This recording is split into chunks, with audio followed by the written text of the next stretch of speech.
Uno de los indicadores del progreso de un pueblo es su consumo de acero.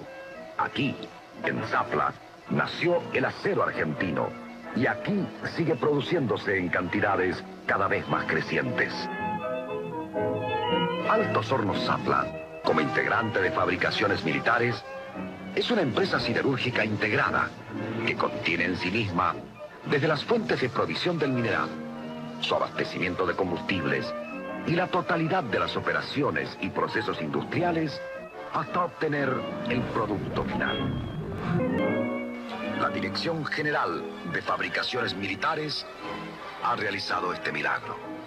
No solo el de dar al país una fuente inconmensurable de progreso, sino también el de crear esa comunidad humana formada en torno a los Altos Hornos de Zapla. Estamos felices y orgullosos porque estamos contribuyendo al engrandecimiento de Argentina. Hoy queremos que un testigo fiel vea cómo somos. Y como un visitante curioso, entra a recoger la imagen del complejo de Zapla, la cámara de cine.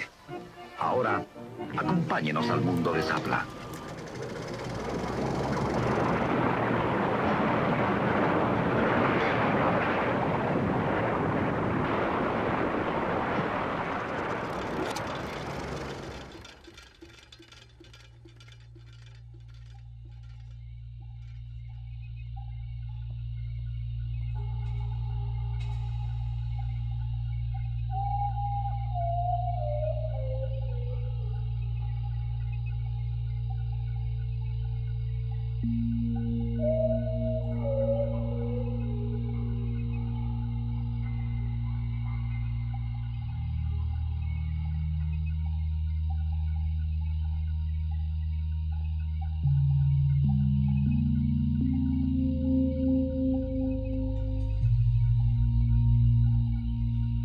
Esta roca es una hematita.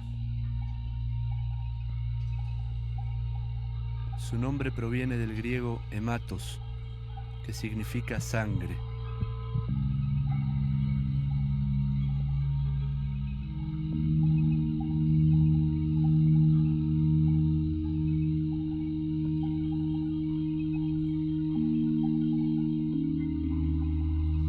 En 1939, un vaqueano descubría, en unas rocas de Jujuy, el brillo rojizo del hierro. Eran hematitas, que fueron llamadas zaplitas por su lugar de origen, las sierras de Zapla.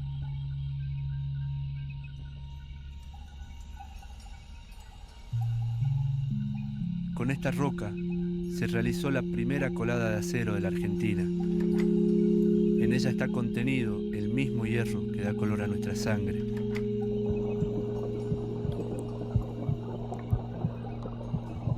En esa fundición se forjó también el ser nacional de ese tiempo. El hierro en el acero, el hierro en la sangre del hombre nuevo. Un hombre industrial y moderno que nacía en una región tradicionalmente agrícola y se formaba de los brazos y voluntades de quienes migraban desde pequeños pueblos tras la idea de transformar la forma de vida. El mineral no había aparecido cerca de ninguna de las grandes urbes, sino en la última provincia del mapa, de un país en el que todo el acero que se utilizaba hasta ese momento era producto de lo que se traía en los barcos. La patria portuaria era llamada a mirar al interior.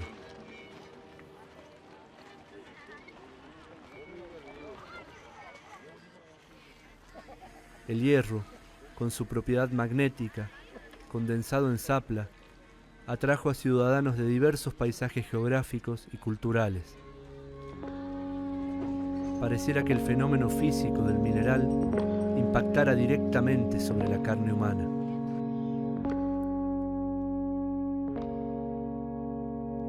Fue así que hacia 1970, Zapla ya albergaba a más de 5.000 trabajadores, los cuales se distribuían en 4 centros productivos. El hierro era extraído de las minas 9 de octubre y Puesto Viejo. El carbón, necesario para la fundición del mineral, era producido en el Centro Forestal, una plantación de miles de hectáreas de eucaliptus que contaba con 150 hornos carboneros.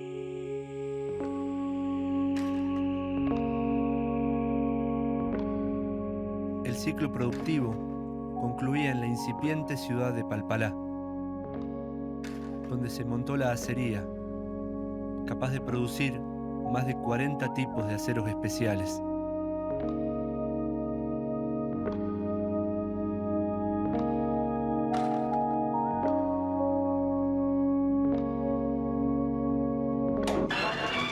En cada uno de los centros de trabajo, escuelas y servicios sociales atienden las necesidades de la comunidad. El centro cívico cubre todos los requerimientos de la actividad social. Escuelas, sala de música, confitería, moderna sala cinematográfica y una bien surtida proveeduría.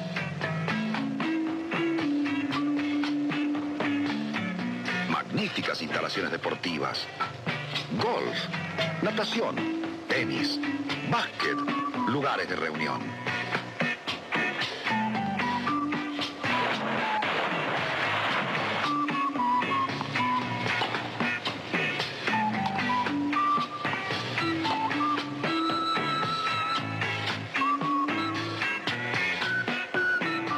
Y cómo no, fútbol, esa pasión de multitudes tan nuestra que allá en el norte hace eco el equipo campeón de Zapla.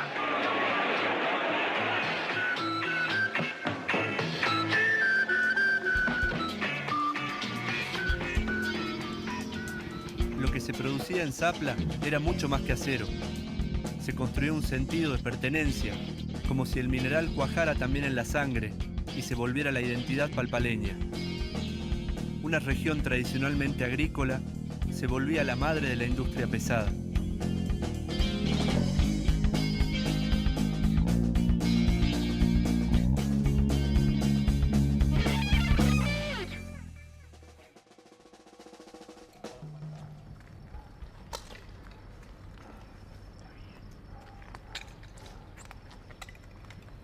¿Y cómo era esto? ¿Entraron a trabajar en una fábrica de fabricaciones militares, digamos? Bueno, al principio yo tenía mis ciertos resquemores, había cierta prejuicios, digamos, así, juicio previo, digamos, a la cosa, o sea, en el sentido de una empresa del Estado, militar, qué es esto. Y me costaba, pero claro, tenía incentivos que eran interesantes, era un sueldo muy interesante, y la posibilidad de trabajo era muy linda, era muy buena, porque la electrónica en ese momento era electrónica para cosas pequeñas, era la radio, la televisión, pero la electrónica industrial, o sea, empleada en la industria pesada y en gran escala, era una cosa no vista en la Argentina, no había. Entonces, era un campo fantástico, y desde ese punto de vista me atrajo mucho. Y aparte, una vez que entré, me enamoré. O sea, bueno, era interesante, digamos, el hecho de trabajar ahí, bueno, gente muy buena, gente fantástica, muy capaz, muy trabajadora, gente, digamos, de primera línea. Y bueno, tuve casi 15 años dentro de Zapla. Te atraviesa toda la vida, ¿no? Desde el colectivo que tenía la empresa Matorra hasta el trabajo, el club. Si querías hacer gimnasio, querías hacer esto, y tenías descuento para esto, descuento para aquello, descuento para aquello. O sea, vos estabas contenido absolutamente. Pero vos, tu familia, tus hijos... Ser zaplero era de una dignidad laboral de la puta madre. Zapla era una empresa con ese modelo de gestión de la mano de obra, un modelo de gestión paternalista, donde la empresa se preocupa no solo de los aspectos de la relación de la producción, sino que también se preocupa de la reproducción de la vida social. Esa gente que trabajaba ahí, que iba a tabaco o iba a la caña, trabajaba por 2 pesos. Cuando venía Zapla, tenía ropa, tenía borcegos y muy pronto tenía una casa. Y nosotros teníamos el pabellón, 3 pisos, un pabellón de soltero, ¿viste? Y ahí bajo el pabellón, al lado del pabellón teníamos el comedor especial para el obrero que éramos nosotros. Ahí cada borracherita que nos alzábamos. Teníamos nuestro club, nuestra pileta de natación, nuestro cine, nuestra cancha de fútbol. Pero todo hermoso, no nos faltaba nada. Para nuestra generación, siempre estuvieron presentes los restos de ese antiguo esplendor. Nos quedó habitar en la herrumbre de lo que quedó. El progreso siempre en tiempo pasado, como nostalgia de un lugar y un tiempo que no nos pertenece.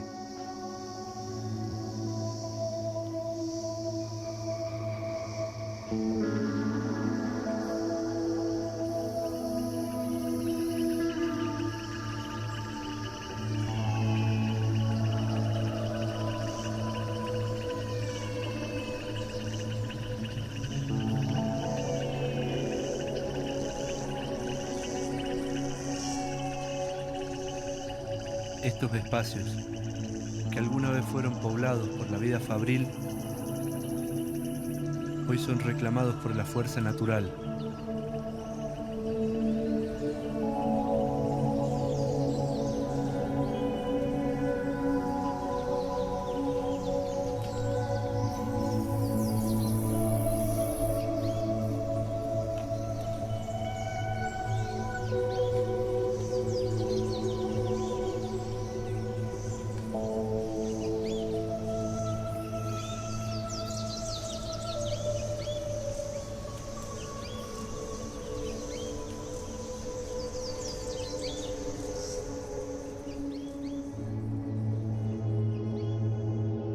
El óxido de las rocas contenidas en el Cerro Zapla, que fueron sacadas de ahí para fundirlas y volverlas a acero, y luego montadas en las estructuras de los altos hornos, son los mismos óxidos que hoy devoran las estructuras, devolviéndolas a su origen.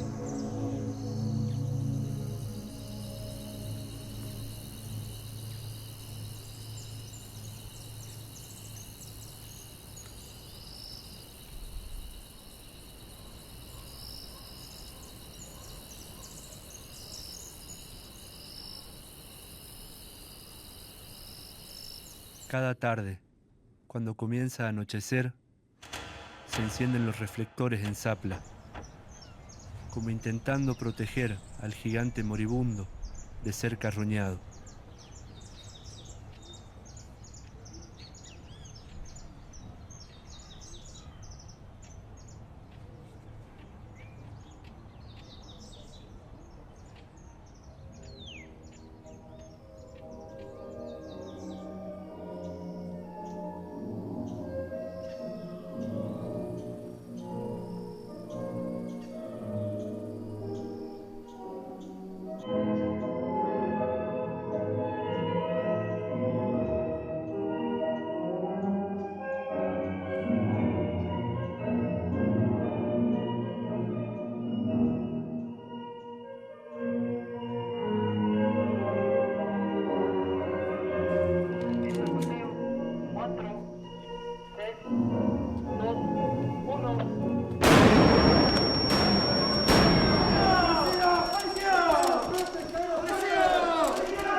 Subordinación, honor y lealtad. Subordinación, honor y lealtad. 1, 2, 3. ¡Viva la patria!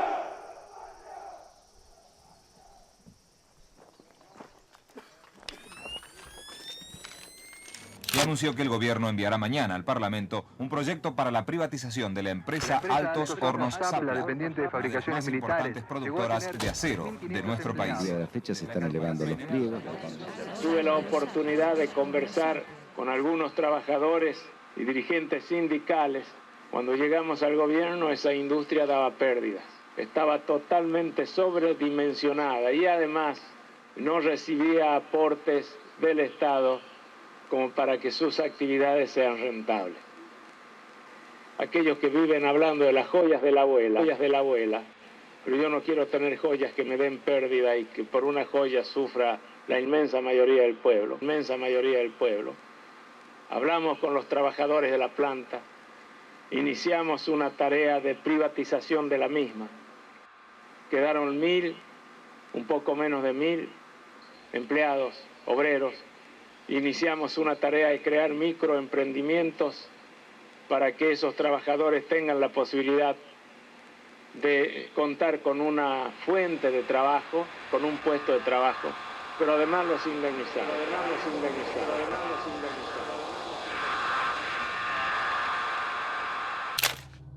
Y se hizo un trabajo de debilitar a la sociedad.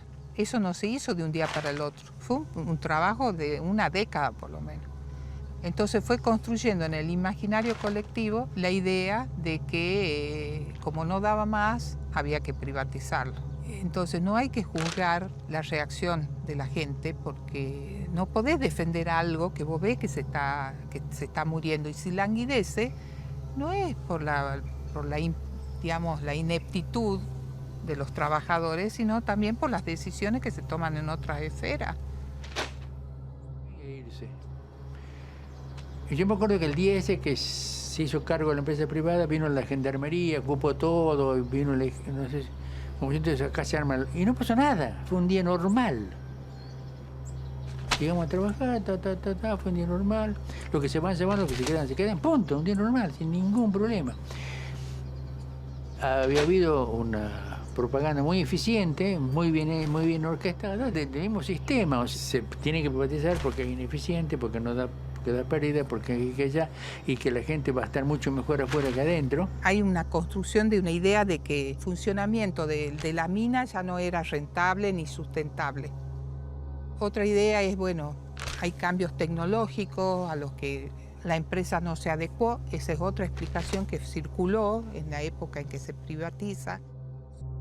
Y también hay un contexto internacional ideológico que tiene que ver con esto de desvalorizar el rol del estado de bienestar, volver al viejo dogma liberal de que el mercado tiene la capacidad de autorregularse y que el Estado debe abandonar algunas cuestiones que son exclusivamente sociales y económicas, que no deben ser de incumbencia política ni de política de Estado.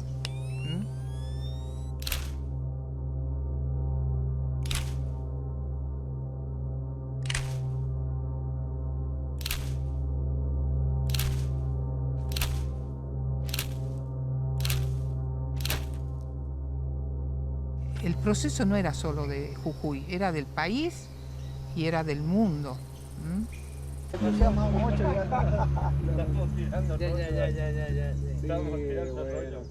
Sí, yo la verdad que la privatización la vi desde afuera, digamos, pero me llegó muchísimo a mí la privatización porque mi padre trabajaba en Zapla en el 92 y golpeó como golpeó a la mayoría de la gente, ¿no?, que estaba dependiente de Zapla, que era prácticamente el único ingreso que tenía en la casa y que el trabajador de Zapla llevaba el ingreso. Yo tenía tenía 20 años prácticamente cuando se privatiza. Mi viejo quedó sin laburo, yo estaba en la facultad y bueno, no había plata, así que tuvimos que dejar de laburar de estudiar yo con mi hermano y salir a trabajar. Porque lamentablemente no había otro ingreso. Sí, mi viejo tuvo como 1 año y medio sin laburo. Para mí la privatización del 92 ha sido una malaria, toda una mentira. Siempre planteábamos, decía, no, mira, vas a parar esto, ¿y qué vas a hacer cuando tengas este problema? Decía, no, pero esta misma gente que se va, después pone una empresita, ya le damos trabajo, que lo haga privado y van a seguir trabajando afuera. Mentira. Que la promesa era que eso iba a crecer. Que eso, bueno, ahora son 790, pero el día de acá a un año van a duplicar y después van a seguir creciendo, porque la privada, bueno, va a dar trabajo, va a todo prácticamente un engaño, ¿no? Porque no pasó Bueno, eso. en el 92 pasó una cosa muy simple, o sea, se llegó el retiro voluntario y florecieron los kioscos. En una cuadra había 2 kioscos. Claro, pues todo el mundo decía, salimos y hacemos negocio. Y Mi viejo se compró una camioneta porque iba a hacer flete. Sí. Cuando sale a la calle habían 1000 camionetas. Claro, claro, ese ha sido el problema. Se compraban remises. Ese ha sido el gran problema. Y ahí jodieron todo, o sea. Todos decían, no, bueno, ponemos kiosquito, ponemos una despensa o hacemos flete, como decís vos. Sí. Pero cuando salió afuera se dio cuenta que todo el mundo hacía lo mismo. Fueron años muy feos. Él y mi hermano más grande eran chiquitos y no había trabajo, o sea. En la época de Menem que el trabajo no abundaba. Por ahí me quería quedar en Jujuy. Me fui, lo mismo, me la pasé bastante feo, pero me acomodé. Mi papá trabajó desde 1978 hasta 1992 en la fábrica. Luego de su retiro, puso junto a 2 socios, también ex trabajadores, una fábrica de plástico. Los 3 habían invertido todo el retiro voluntario en el emprendimiento. A los pocos años estaban quebrados y ya no tenían ni el trabajo en Zapla ni el dinero del retiro. En los 90 respiramos en Palpalá un aire de duelo, donde al progresivo abandono de las estructuras de la fábrica iban sumándoseles los emprendimientos fracasados de los ex trabajadores.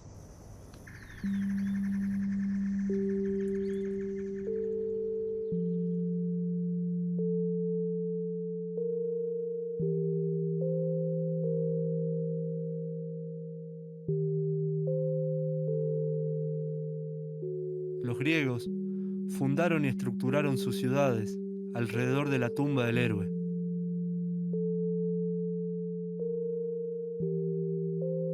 De ahí que en las plazas centrales de las nuestras tengamos la estatua de algún prócer.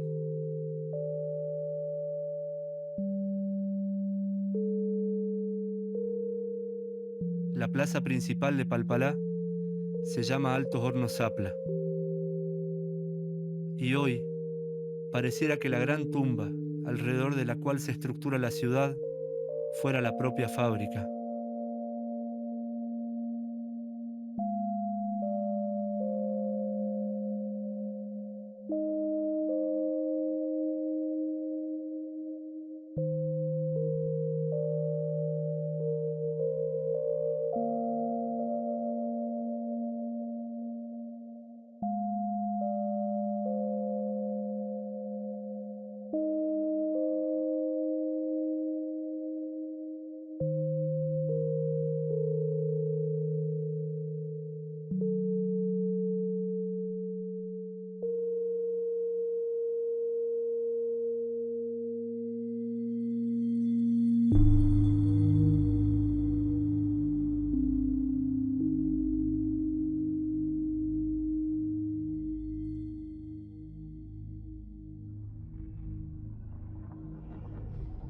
Hacia el año 2006, para mantener en funcionamiento la planta, fue desguazado un alto horno en desuso y fundido en un horno eléctrico.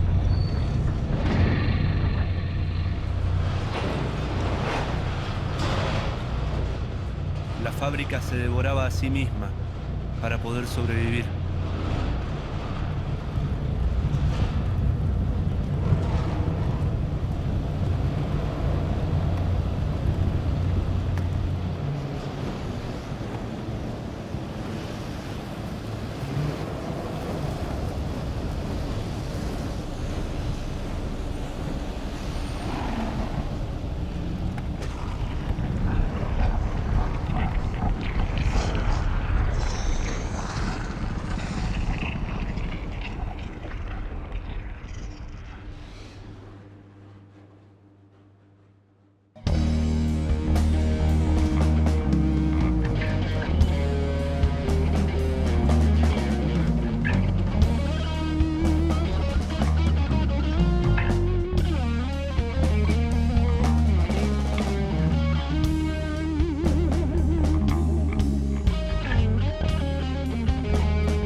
fábrica continúa produciendo.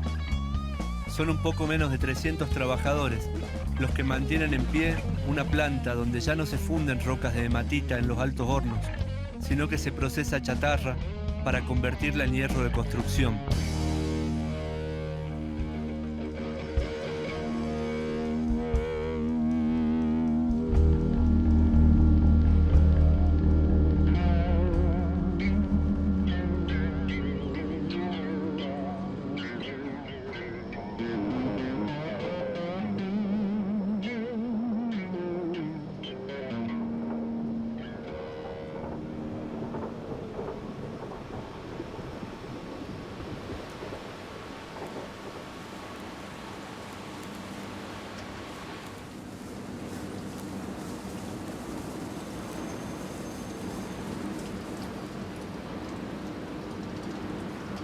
Jujuy tiene una deuda para con Zapla, ¿sí?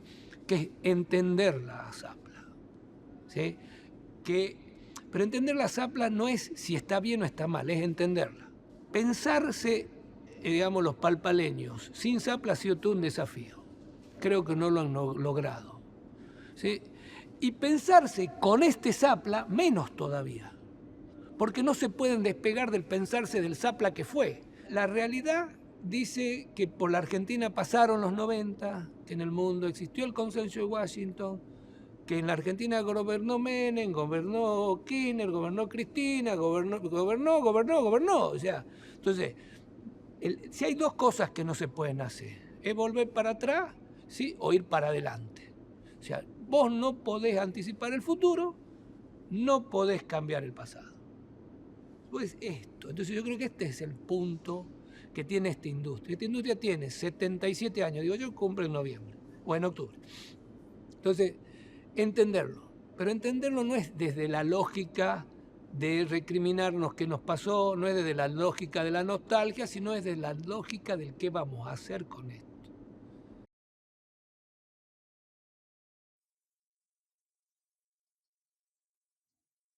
Un alto horno es una instalación industrial dedicada a la producción de arrabio. El arrabio es un material que está formado prácticamente por hierro metálico y contiene entre un 2 y un 4% de carbono. Este carbono le proporciona un punto de fusión más bajo que el del acero, pero a la vez una gran fragilidad. El alto horno es el elemento central de una instalación de siderurgia integral, es decir, una instalación industrial que produce acero a partir de minerales de hierro. Por otra parte, existen multitud de acererías que producen acero directamente de chatarra férrica. En España, hace más de 2 siglos que existen altos hornos. Se han llegado a construir en puntos tan distantes como Marbella, Sevilla o Almería en el sur, o Liérganes, La Cavada, La Felguera o Mieres en el norte. Durante el siglo XX ha habido 3 puntos con una gran actividad siderúrgica: Sagunto, en Valencia, Asturias y el País Vasco. En la actualidad, tan solo sobreviven 2 altos hornos en la localidad asturiana de Beriña, cercana a Gijón, propiedad de la multinacional ArcelorMittal. Un alto horno es un horno de cuba, es decir, un horno de gran altura y pequeño diámetro. En la parte superior del horno se encuentra el tragante, el elemento que permite la entrada en el interior del horno de todo lo necesario para producir arrabio, es decir, mineral de hierro, carbón de coque y fundente, piedra caliza. Este tragante dispone de una válvula que impide la salida a la atmósfera de los gases del horno. En la parte superior de la cuba se encuentra la boca. La parte central sería la cuba propiamente dicha. Y poco más abajo se encontraría el vientre, el punto en donde se unen los 2 troncos de cono. Por debajo del vientre se encuentra la zona denominada etalajes, palabra de origen francés. Y por debajo de estos, el crisol. El crisol es esa parte del horno en donde se concentran el arrabio fundido y las escorias fundidas. En esa zona de separación entre crisol y etalaje se encuentran las toberas, tubos por donde se inyecta aire caliente a presión que aviva la combustión. Estos tubos cogen el aire de un anillo que rodea el horno. En la parte del crisol cercana a las toberas se encuentra la bigotera para la escoria, que es el canal que permite la salida de esta escoria fundida, formada por silicatos de calcio, hacia los cucharones y los cubos, que después permitirán su extracción del alto horno y su eliminación. En la parte opuesta del crisol se encuentra la piquera para el arrabio, que descarga el arrabio o bien en grandes calderos o bien en vagones torpedo.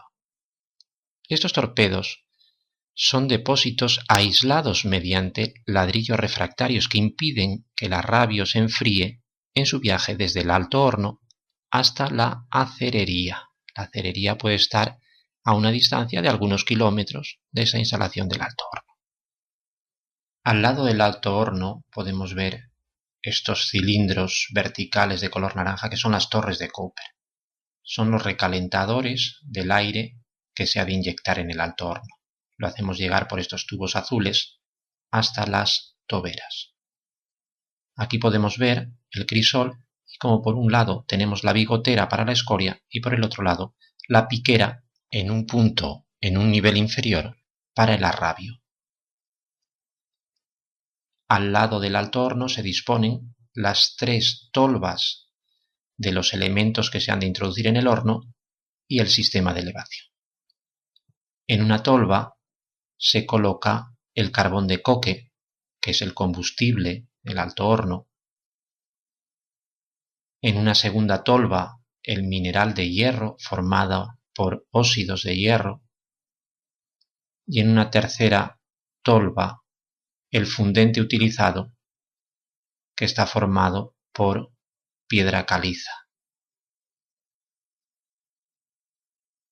Mediante los mecanismos adecuados, estos 3 componentes, de forma alternativa, se van cargando en el skip, que es una vagoneta que circula por una vía inclinada, un plano inclinado, arrastrada por cables de acero. En este caso se han representado 2 planos inclinados con 2 skips. Cuando el skip llega a la parte superior del tragante, se inclina para verter el contenido en el interior.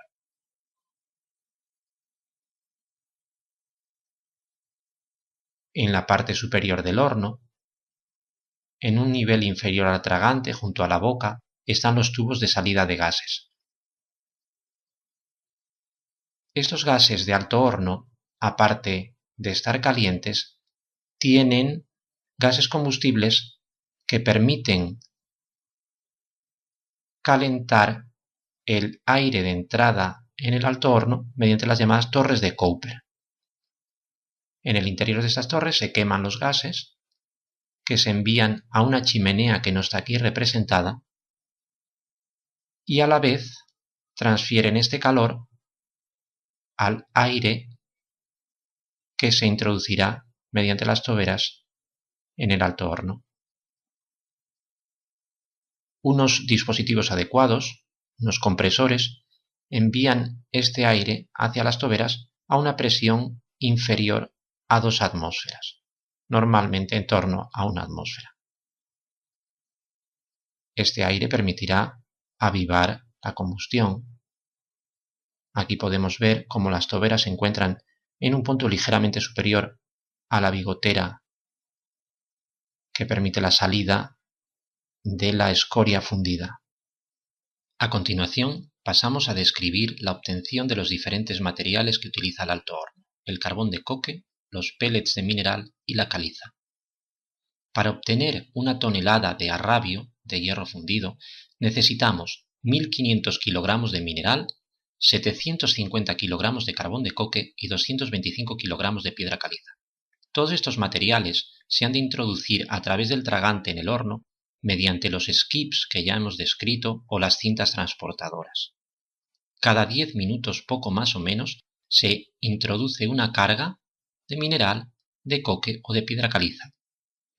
El mineral de hierro más utilizado es la hematita, óxido de hierro. El carbón de coque, por su parte, se forma con carbón que se ha destilado en hornos adecuados. El fundente, la caliza, es carbonato de calcio. En la parte superior del alto horno, la temperatura de los materiales llega a los 400 grados centígrados. En el centro de la cuba, esa temperatura se ha elevado hasta los 1000 grados centígrados. A esta temperatura, el CO2, resultado de la combustión del carbón de coque, se une a otra cantidad de carbono para formar monóxido de carbono. Esa sustancia, el monóxido de carbono, es la responsable de la reducción de los minerales. Su avidez por el oxígeno es tan grande que es capaz de arrebatárselo a los óxidos, de forma que se forme hierro metálico. En la parte central del horno, en el vientre, la temperatura ya se ha elevado a 1200 grados. A esta temperatura se puede producir esta reacción de reducción.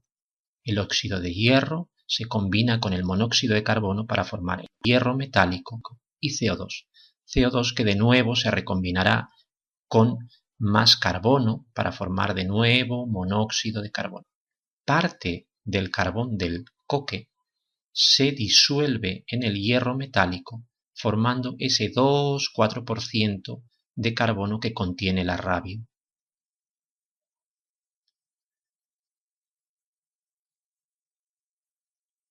Para producir mineral de hierro primero se ha de arrancar de la naturaleza en las minas a cielo abierto mediante explosivos. Este mineral se tritura y se lava para aumentar la proporción que tiene de hierro, de óxido de hierro. Este polvo de óxido se aglomera con otros materiales para formar los llamados pellets a alta temperatura. Estas bolas de óxido de hierro permiten un mejor funcionamiento del alto horno.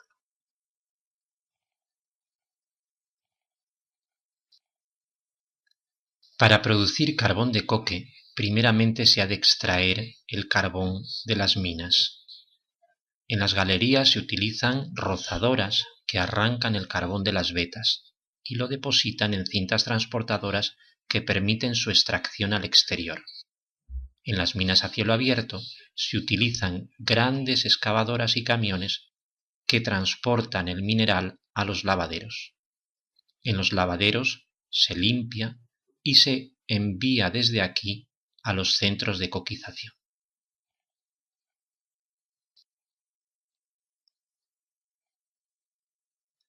En estos centros de coquización existen unos hornos especiales en donde se introduce el carbón molido.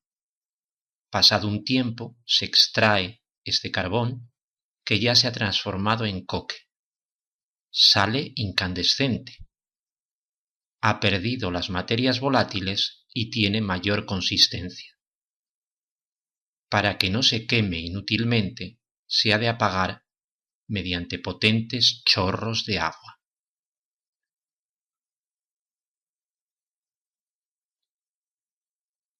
Estos materiales ya preparados se envían a los elevadores de skips o a las cintas transportadoras. El horno funciona de forma continua. Su interior tiene gran temperatura, por eso los materiales están incandescentes. Cada 6 horas, poco más o menos, se ha de producir el llamado sangrado del horno. Mediante una perforadora mecánica se rompe el tapón de arcilla refractaria que cierra el crisol, dejando pasar a través de la piquera el arrabio fundido. Este material, el arrabio, en estado líquido, corre por unos canales refractarios para cargar o bien calderos o bien los vagones torpedo que llevan el arrabio hasta las acererías.